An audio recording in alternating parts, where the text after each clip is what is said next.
So we are now at the very first movie produced under the new regime, The Great Mouse Detective, which it was originally called Basil Baker Street. It's the first movie produced under the new management of Michael Eisner and Frank Wells and Jeffrey Katzenburg. In 1984, they when Michael Eisner and Frank Wells and Jeffrey Katzenberg came in, they were I think some of the they had to pitch the Basil Baker Street to the upper management, and Michael Eisner recalled in an interview shortly after that he was shown multiple storyboards. They bring in one storyboard, they bring another storyboard, and like another storyboard in, and it kind of made him crazy because he was used to the script part. He wasn't used to all these storyboards, but storyboards is how animation is done, how animation is perceived or thought out, and Michael Eisner just wasn't used to that tidbit because he came from a more live action background at Paramount, and so did Jeffrey Katzenberg. Even Frank Wells, coming from Warner Brothers, I don't know if I don't really think he was used to the storyboard thing either, because but this was how you visualize movies. It really helps you to understand how the finished picture is supposed to look. Well, yeah, Jordan, and it's just that I think they were like focused on like different formats. I mean, the script is usually like the foundation for any audio-visual thing. Although in recent years, I mean, Dan Povenmire has been known to like greenlight series for using like a both mix of a written script pitch, and storyboards included. Oh, I'm not. Well, that's one way to get the ball rolling. Well, they basically was like, Ron Clements and John Musker, who directed this film, which was their feature directorial debut, but there were actually two others, one of them being Bernie Madison, and the guy who was fighting just to keep animation going at Disney, and he's now co-directing this production. So Basil Baker Street, based off the children's book series by Eve Titus, is basically Val Mouse, who is just like Sherlock Holmes. Basil Baker Street is basically Sherlock Holmes as a mouse, and Professor Ratigan is our substitute for his nemesis Moriarty. I didn't really find out about the Moriarty part until I saw the TV show Sherlock with Benedict Cumberbatch. So the idea came to them during production of The Rescuers, and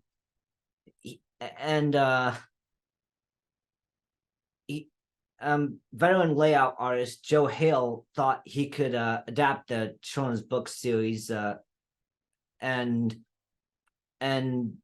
he was like, no. And some of the people were like, no, because there's similarities to The Rescuers. And in 1982, Ron Clements proposed adapting the children's book series into an animated feature, and along with story artist Pete Young, it was pitched to Disney president Ron Miller, who approved the project. But as you can recall, by the time they pitched it, the new regime came into play. Bernie Madison Killing our regime as if it was tyrants ruling it. well, it's management change, but then companies are often like countries or places that have their own rules in their own society. It's kind of a strange thing, but that's how business ends up going. Whereas with a bunch of other countries, they have their own way of doing things, but this is still a democracy, and I think Anyway, in Disney it might still be a democracy. no, So no, I mean, continuing the topic, I mean, yeah, Bernie Madison and John Musker were assigned as the original directors, while Dave Michner was also added as co-director, and Miller became the producer for the film. And the first idea for the victim was for Olivia, then an older and potential love interest whom Dawson falls for, but Miller suggested the character be a little girl, someone the audience, can feel sorry for. One of the drop characters was a stool pigeon who also always hung around Buckingham Palace and tipped Basil off about the skullduggery. The writers dropped the character, deciding for Basil to figure it out for himself. With the departure of Miller in '84, the board of directors appointed Michael Eisner, who resigned from Paramount Pictures, to become the new CEO. Eisner recruited former production head Jeffrey Katzenburg to become studio chairman over Disney's film division. And after a story reel screening of Basil, Eisner and Katzenburg complained about the slow pacing of the story in order for rewrites before animation would commence. Although the intended release was set for Christmas 1987, Michael Eisner slashed the production budget at $24 million in half, where it was greenlit at $10 million, and then moved the release date up to July 1986, giving the production team only 1 year to complete the film. To replace Miller, who had been producer, feature animation chairman Roy E. Disney assigned Madison to serve as director/producer, but finding both tasks much too laborious, Madison decided to remain as producer, even though he is credited as a director. Musker and Michener remain as directors, but with the shortened production schedule, Clements became an additional director. So, thus begins a unique partnership at Disney. Ryan Clements and John Musker, who would direct many films together over the course of their Disney history. So obviously he was like, yeah, we make a good team. So following the box office underperformance of the 1985 Paramount Amblin film Young Sherlock Holmes, Eisner decided to suddenly rename the Basil of Baker Street into the Great Mouse Detective, feeling the name Basil was too English. And suddenly, as a sort of revolt, they decide, you know what, I'm going to decide. It prompted one of the employees to create a fake memo under studio executive Peter Schneider, saying that from now on, all the Disney animated films are going to be renamed, such as and such titles as The Girl with See-Through Shoes was Cinderella. And of course, it was animated Ed yeah, I think they Gomberg. were talking about that prank and that winking sleeping beauty thing. Yes, so Ed Gomberg wrote this office memo. He gave the preceding Disney films generic titles such as Seven Little Men Help a Girl, The Wonderful Elephant Who Could Really Fly, The Little Deer Yeah, Who Grew Up. okay, Jordan, what does that have to do with anything? Well, it's he didn't really, well, the animators didn't really like the decision of changing the name of the movie to The Great Mouse Detective, and he also didn't really enjoy the kind of person Jeffrey Katzenberg was at first, because at first he was like, you know what, I'm not really interested in the Academy Awards. I'm interested in the Bank of America Awards, like the amount of money these things make. That kind of mess things up for some of the artists. They would Jeffrey Katzenberg would be like the guy who only thinks about money. Yet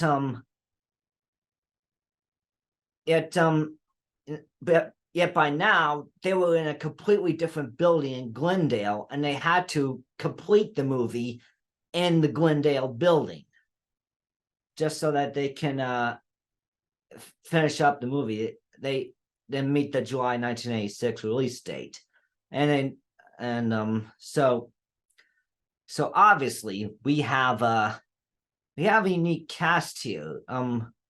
So originally, Royal Shakespeare actor Barry Ingram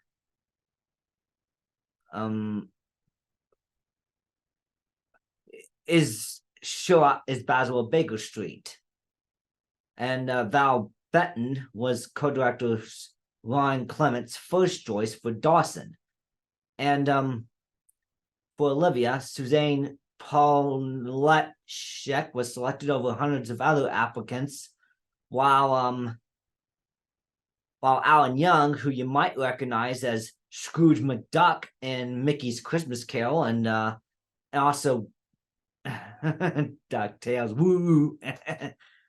he's Olivia's dad, Hiram, because of his authentic Scottish brogue.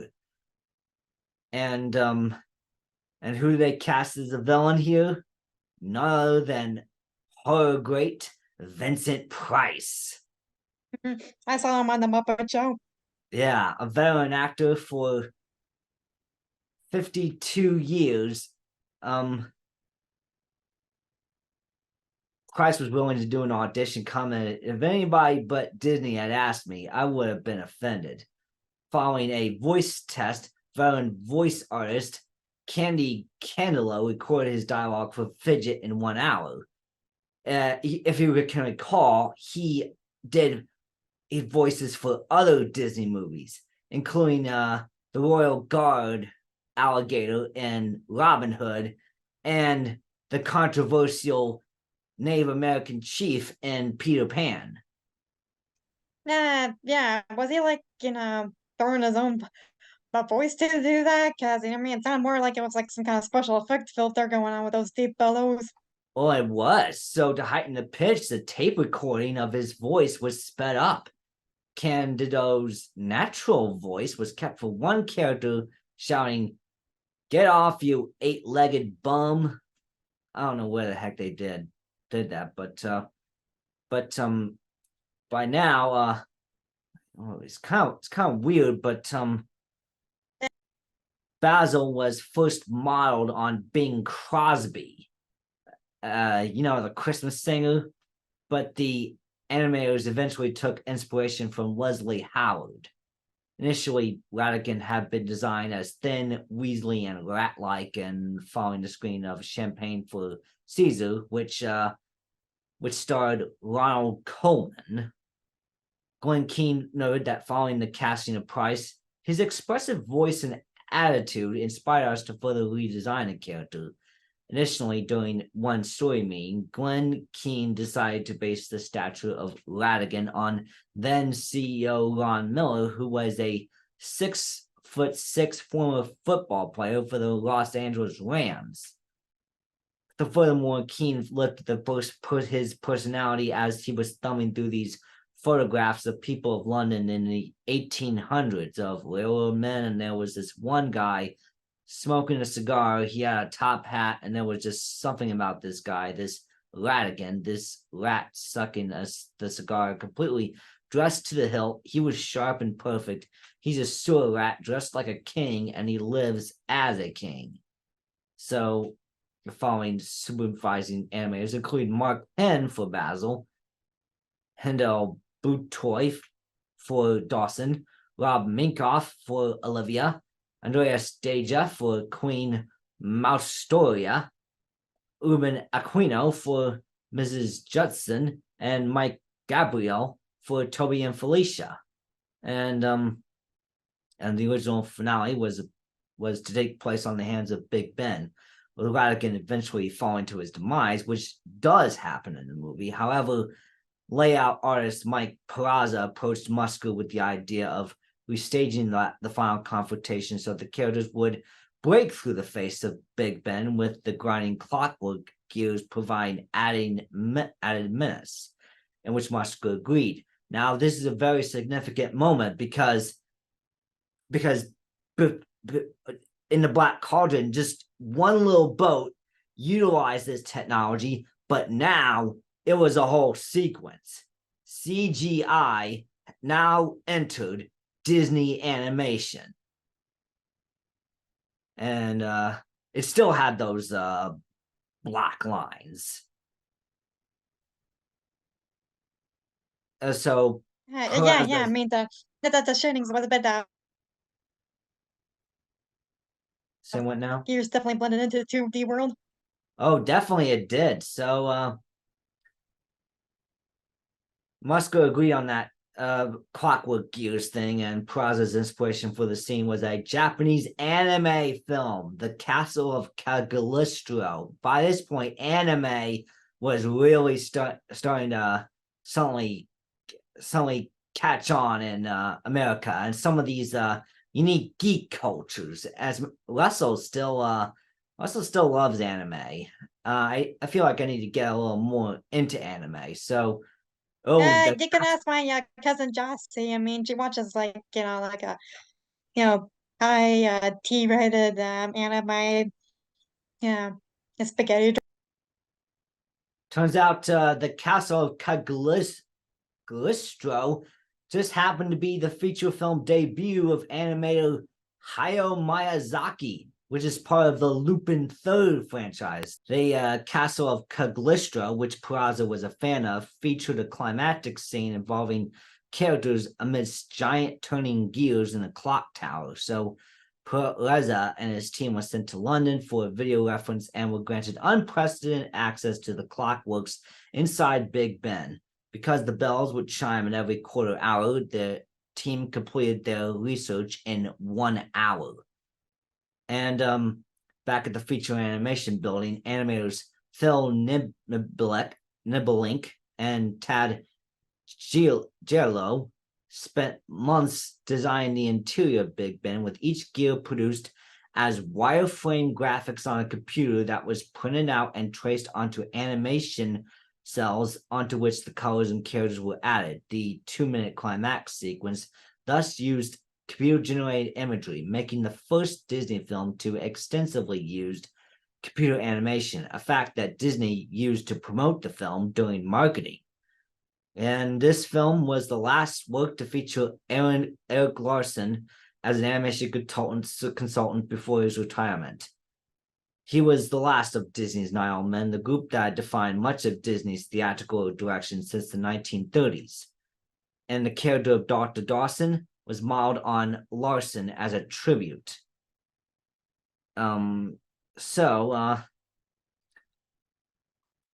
the music is by Henry Mancini, who actually happens to be a pretty great composer.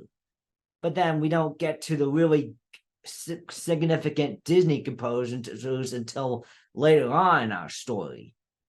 It turns out they just probably were just selecting random composers out of the Hollywood agency selection, just to say, hey, we can work with great composers too. If they had their way, they could probably just work with John Williams, but John Williams may have been too busy with other projects, like with Spielberg or Lucas and such. They're like, no, we'll just keep on anyway. Guys. It marked the debut of Henry Mancini for score composition of an animated feature aside from the animated opening for the Pink Panther, in which he composed the We get it, Jordan. Well, Michael Eisner, considering that he was kind of on the money side, or Katzenburg, and such. Here's an odd tidbit. None other than the king of pop himself, Michael Jackson, was considered by Eisner to voice a character who would enter the saloon, confront Basil, and sing a song at the tavern. But the suggestion was met with uncomfortable silence, from which Eisner withdrew the idea. Eisner later proposed for Madonna to perform the song "Let Me Be Good to You," but eventually, Melissa Manchester was brought in. She wrote and performed "Let Me Be Good to You," by which the rough animation had to be retimed and often reanimated to properly sync with the song. And Mancini also co-wrote two of the film's three original songs, "The World's Greatest Criminal Mind" and "Goodbye So Soon," both performed by Vincent Price. So it wasn't really so much of a musical per se, but it does have some good numbers. yeah, it does have some good numbers. So the film grossed around $50 million worldwide against a budget of over $14 million during its initial release, because I mean, it was reasonable. It got some favorable reviews. Oh yeah, by this point, Robert Ebert and Gene Siskel were now the top go-to critics if you wanted to have if you could make or break a movie. Their sign was either Here we go two again. thumbs up, either was two thumbs up or two thumbs down. And what did they think of the movie? For Siskel, he enthusiastically praised the film as the most truly memorable animated feature in 25 years that travels a wide emotional range, taking us from cuddly to scary, from recognition to wonder. And likewise, in his print review of the Chicago Sun-Times, Ebert gave the film 3 stars out of 4, in which he praised the film's animation and comparing the film to that of Disney's Golden Age. He summarized that the result is a movie like The Great Mouse Detective, which looks more fully animated than anything in some 30 years. And London's Time Out Can we magazine continue from here? London's Time Out magazine wrote, "As usual with film noir, it is the villain who steals the heart, and one who is rooting for in the breathtaking showdown high up in the cogs and ratchets of Big Ben." So I think those are my 3. But then here comes a significant point. A new player had just thrown their hat into the ring. It was none other than Steven Spielberg. You know, the director I was behind. gonna guess Don Bluff. Well, Spielberg felt like he wanted to do animation, but his experience was more in the live action part. Jaws, Close Encounters of the Third Kind, Raiders of the Lost Ark, E.T., all those. Okay, yeah, All they those, don't need to list the whole thing. yeah. Well, he was trained as a live action person, not a animation person. So instead of directing an animated film on his own, which he thought might have been too cumbersome for a live action person like him, he decided to get some outside help. Instead, he turned over to Don Bluth, who pretty much ditched Disney just to start his own thing. And as we called later in the show in one of the videos that is archived on my YouTube channel. I don't think you mean to ditch it, but yeah, even won't admit it. Yeah, Don was exceptional enough to do his own thing as well. You mean Walt Disney? Spielberg and Don Bluth collaborated together and made An American Tail. And that film ended up becoming the highest grossing animated movie of all time at that point. And do you know what that means?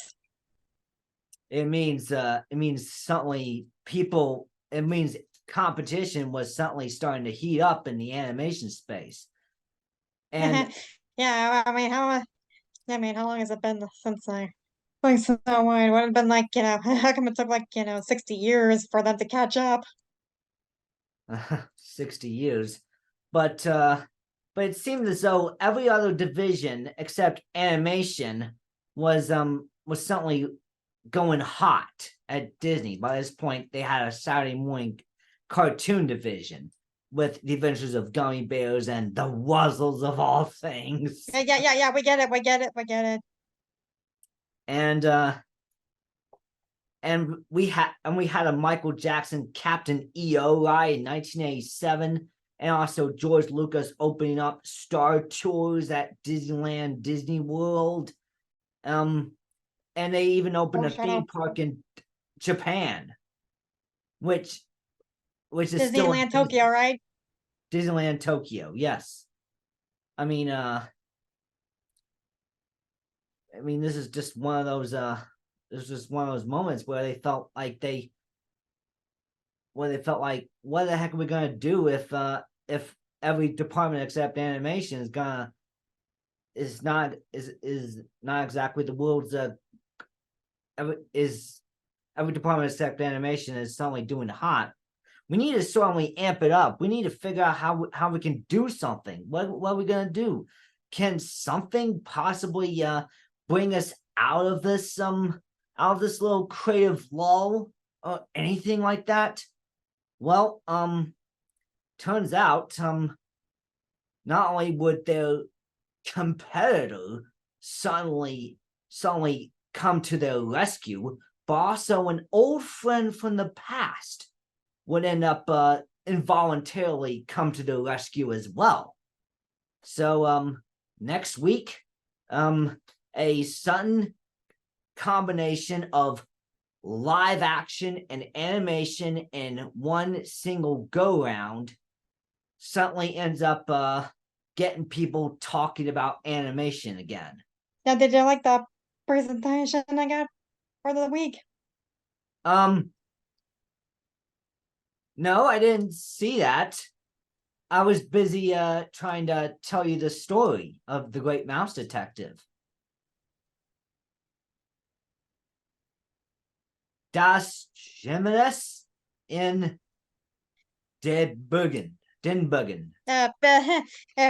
Sorry, the book is in German. My mom was studying a lot of German classes in grade school. Pretty sure this is a part of the actual book series with the title Basil and the Lost Colony. Basil and the Lost Colony. Yeah. Oh, Yeah. this is Me and a Dawson like Basil go over Baker like Street. Himalayan mountains to find it, and yeah. I thought you might like this scene since the scene's relatable to like one of the sequences in the movie. Oh, a bow and arrow instead of a gun. But then again, I think people are gonna be like, "Yeah, let's go with a bow and arrow instead." I'm pretty sure Well, they I think knew the the selection. arrow is like related to like the clue that leads them to like going over the mountains and other Yeah, cultures around the way and stuff. a bow and arrow. I mean, Yeah, um, that's great how they'd have like, and really like, recapturing like the personality animation going on with this film, don't you think?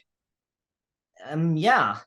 I mean, like, not the way they create personality in animation, like with the antagonist Radigan. I mean, Oh, probably yeah. has like a backstory there about how uncomfortable he feels about being called a rat, even though he is a rat. He is a rat. He unveiled that when he ripped off his nice clothes and unveiled his true self, his true ugly self.